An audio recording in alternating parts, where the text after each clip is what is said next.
두고 보겠어.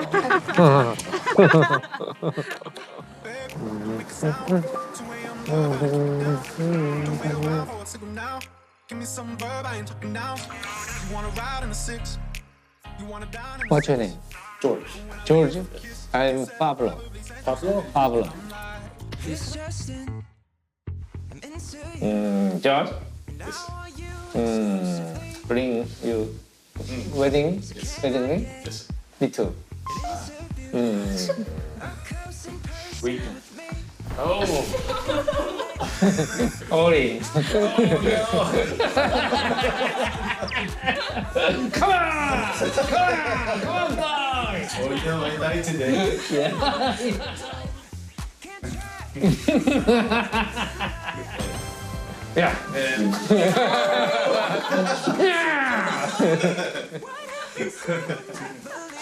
아, 재밌네. 재밌어요. 깨평으로 또 우리는 좋은 풍습이 있지 않습니까? 깨평으로 조지 반지를 돌려주고 뭐 이랬는데 사실 오늘 그 제가 하고 싶은 얘기는 이제 이 불법 도박에 대한 도박 범죄에 대한 얘기를. 불법 합법 그 차이가 있나요? 일단은 7개가 합법이고 그 외에는 다 불법입니다. 강원랜드, 카지노, 경마, 경륜, 경정, 복권, 소싸움, 스포츠 토토. 네, 그 외에는 들은 이제 다 불법 도박이라고 할 수 있는데 의문점이 생기잖아요. 그러면 명절 때 가족들끼리 고스톱을 치는데 윷놀이도 그렇고. 그러면 경찰이 방문을 부시고 특공대가 들어와서 검거를 하느냐? 이게 법적인 처벌 대상이 되느냐? 항상 사회 상규상 네. 20만 원까지는 그냥 놀이다 이렇게 평가를 하고요. 근데 일시 도박죄 일시 오락의 경우에는 처벌하지 않는다고 돼 있거든요. 일시 오락. 일시 오락의 정도에는. 뭐 명절 때 이렇게 정말 일시적으로 가족들이 한 번씩 모여서 하는 거라서 그런 연속성이 없다 이렇게 판단을 하는 거죠. 그러니까 일시 오락이 얼마냐에 대해서 이제 말씀하신 이야기를 하시는 거죠. 근데 사실 이제 좀 전에 이런 뭐 명절 때 가족들끼리 이렇게 하는 거 빼고 이제 불법 도박 그럼 맨 먼저 머리에 떠오르는 게 하우스 도박이에요. 그렇죠. 불법 도박장. 많이 본 영화 타짜라는 영화 이런 사람들 앉아 있고 평경장 앉아 있고 뭐 이런 이런 하우스 도박인데 이게 사실은 이제 그 업자가 조작을 해가지고 그렇죠. 현실적으로는 거의 따기가 불가능하게 만들어 놓는다고. 그래야겠죠. 그런데도 간혹 따는 사람이 있대요. 그 게임 프로그램 안에서. 이제 그 에드워드 소프라는 사람이 있는데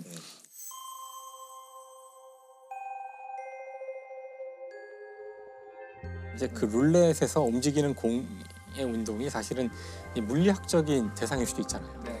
그걸 가만히 들여다보면서 저 궤적을 계산할 수만 있으면 떼돈을 버니까 계속 노력을 On the way, I ran into some interesting ideas that led me into new areas. And one of them was to predict the outcome of roulette. Of course, there's a lot of friction and other things in a roulette wheel that make the problem, in a sense, more difficult and more uncertain. I set to work to actually build a prediction machine for roulette and eventually succeeded.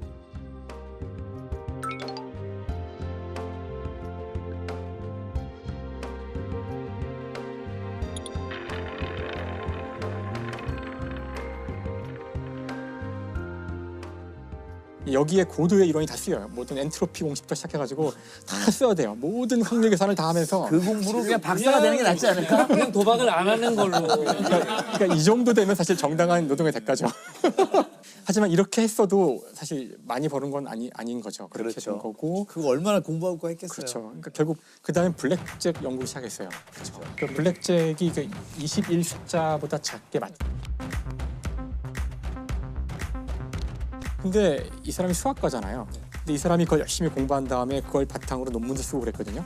근데 그걸 연구하다 보니까 자기 생각에는 방법이 있는데 이걸 내가 해봐야 되지 않을까? 그래가지고 이제 용기를 내서 이제 투자자를 찾고 라스베가스에 가서 이걸 해요. 연구비네요. 연구비를 받고 하는 거죠.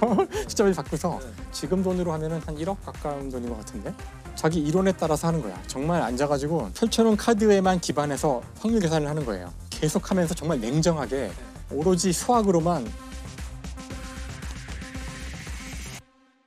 그래서 한참을 치고서 결국은 땄어요. 근데 이걸 따기 위해서 그러니까 날마다 가서 계산한 다음에 하고 계산한 다음에 하고 계속 그러니까 사람들은 저 뭐 하는 사람일까? 근데 이제 비상이 걸린 거예요. 카지노 업계에 이상한 놈이 왔는데 이제 보안이 계속 따는 거 보니까 이 상태로 가다가는 블랙홀 될 거 아니에요. 근데 결국은 못하게 해요.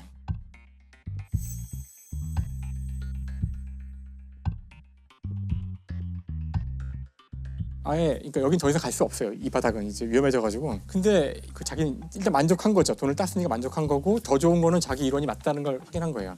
그리고 책을 써요. 내가 어떻게 카지노에서 딜러를 이기고 돈을 땄는가. 그리고 그 책이 이제 베스트셀러가 돼서 1960년대 초에 나온 책인데 그리고 이 사람이 결국은 이걸 가지고 더 연구를 해서 그 헤지 펀드라는 거의 공식들을 만들고 이 사람의 논문을 바탕으로 나중에 이제 블랙시홀드 이퀘이션이라고 증권가의 이퀘이션들이 있어요. 노벨 경제학상 받은 자본금을 어떻게 투입하고 어떻게 돈을 하는지에 대한 모든 금융 기법에 대한 회사도 이 사람이 만들고 거기서 떼돈을 벌죠. 그래서 이 사람의 수익률은 연 10%를 수십 년간 유지를 해요. 그래서 아주 전설적인 존재가 되는 사람인데 이 사람은 좀 특별한 거죠. 그러니까 사실 일반적으로는 절대 딸 수 없어요. 그냥 카지노가 바보가 아니거든요. Interestingly enough, had I known more, I probably wouldn't have attempted these things because everyone knew, in quotes, that you couldn't beat any of the major gambling games. You couldn't beat them because if you could beat them, they would have changed the rules or they would have gone out of business. Simple proofs. 그래서 사실 말이 안 되죠. 그렇죠, 그렇죠. 그러니까 애초부터 좀 허상이네요. 예, 우리가 생각할 때는 도박하면 되게 유혹에 빠지기 쉬운 사람들, 뭐랄까 학력이나 지적 수준이 낮은 사람이 아닐까 이렇게 생각할 수도 있는데 그렇지 않더라고요. 네, 아주 그 러시아의 대문호 도스토옙스키가 예, 유명한 도박 중독자. 그래서 이제 봤거든요. 아내에게 쓰는 편지를. 뭐 내용은 이래요. 여보 미안해. 나 때문에 그동안 너무 내가 뭐도 날리고 뭐 차도 날리고 예를 들면 집도 날리고 나 때문에 너무 고생했지. 아내분들이 제일 싫어하는 말이 편지의 시작이 여보 미안해 제일 싫어해. 그렇지. 제일 안 좋은 게 여보 미안해로 시작하는 거예요.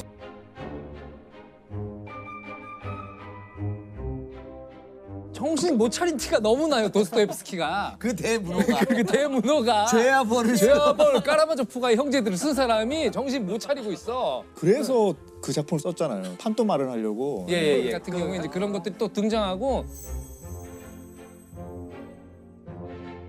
도박 빚을 갚으려고 쓴 소설이 이제 도박사라는 소설을 또 쓰기도 했고 그런데 나중에는 아내한테 다 맞췄어. 다 만회할 수 있으리라고 생각했지만 정말 미안해 이렇게 내요. 편지의 내용이.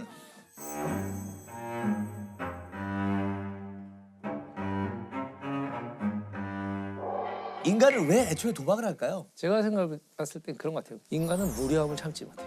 무료함을 참지 못한다. 예, 무료함을 참지 못해서 이제 갈구하게 되고 그리고 자극적인 것들을 길들여져도 더 자극적인 거. 저희 이제 그 결혼하는 신혼 때 이제 그 뭐 고스톱을 쳐보자, 막고를 쳐보자, 막 이렇게 해서 그러면 그래서 두 명이 우승하고 준우승밖에 없잖아요. 준우승은 치명타를 입어요.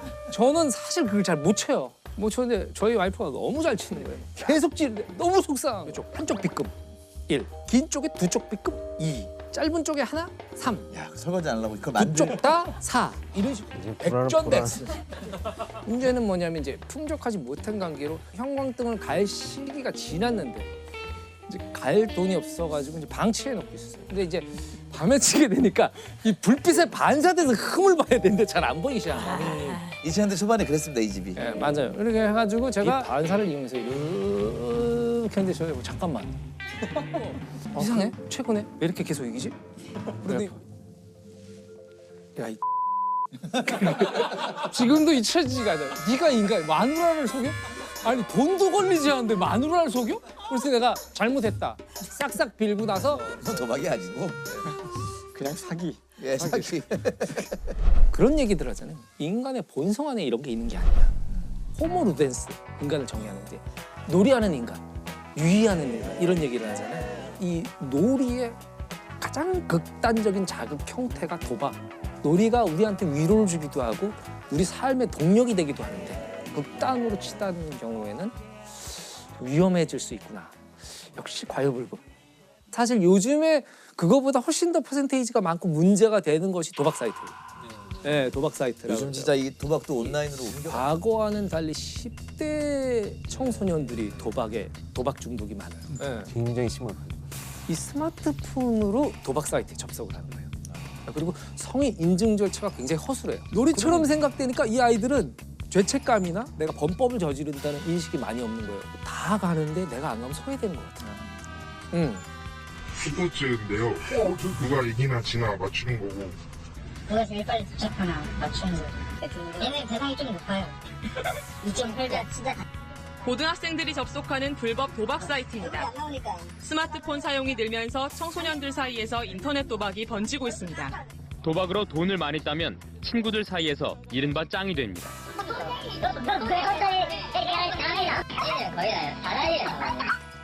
작년 통계로 도박에 빠진 대한민국 청소년이 조사를 해봤더니 6만 6천 명. 조사에 들어온 것만. 그러니까 되게 많은 거네요. 실제로는 엄청나게 많은 거예요. 청소년 같은 경우에도 더 위험한 것은 일단 결국은 그게 빚을 양산을 하잖아요. 그런 아이들이 이게 빚을 갚을 방법이 없으니까 범죄를 저지르는 경우가 굉장히 많이 나타나고요. 이 돈 잃은 청소년들한테 돈을 빌려줘요.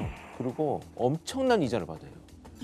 그러니까 뭐 1,000% 이렇게 받아요. 아이들이 100만 원 빌려주고 한 달 지나서 그 500만 원, 1,000만 원 늘어났어. 그러면 그거 갚아야 되는 상황이 전개가 되는 거예요.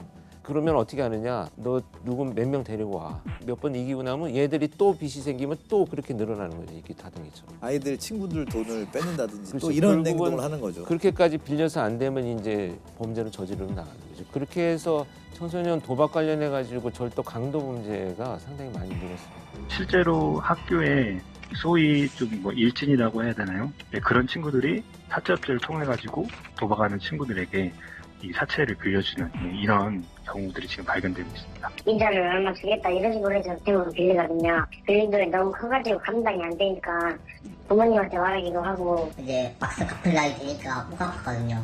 그때 말한 것을 공을 하나 더 붙인다 해가지고 소주병 같은 걸로 위협도 하고 그냥 저를 엎어뜨리고 그냥 계속 때렸어요. 완전히 범죄자로 만들어버려요. 지금 도박은요 비물질 중독으로 규정했어요. 네, 그래서 비물질 중독이에요, 중독. 도박을 하면 이제 과다하게 도파민이라는 물질이 신경 전달 물질이 분비가 되는데 이걸 끊을 경우에 집중력 장애 뭐 이래가지고 정상적인 생활이 한마디로 불가능하게 된다는 얘기죠. 이거 중단할 수 있는 방법 있을까요? 이거 치료적 개입이 반드시 필요하고요. 그러니까 마약도 지금 중독이라고 하는 것은 이제 내성이 있고 뭐 금단 증상이 있고 이런 것들이잖아요. 도박 똑같고요. 시작하는 심리적 특성이 똑같아요. 마약하고 도박이 언제든지 내가 멈출 수 있다라고 생각을 해서 시작을 해요. 이런 현실에 어떤 불안이 높을 때 도박에 접근을 해서 지금 현실을 회피하고 그냥 가려고 하는 의도가 굉장히 많이 나오고 있는데 막연히 회피하다가는 더 많은 문제들이 일어나지 않나 이런 생각을 합니다. 보통 행운이라는 건 찾아오는 거잖아요. 근데 찾아 나서면서 생기는 문제 같아요. 행운은 찾아다닌다고 저한테 오는 게 아니잖아요. 예, 그냥 기다리다 보면 그 자리에 있다 보면 오는 건데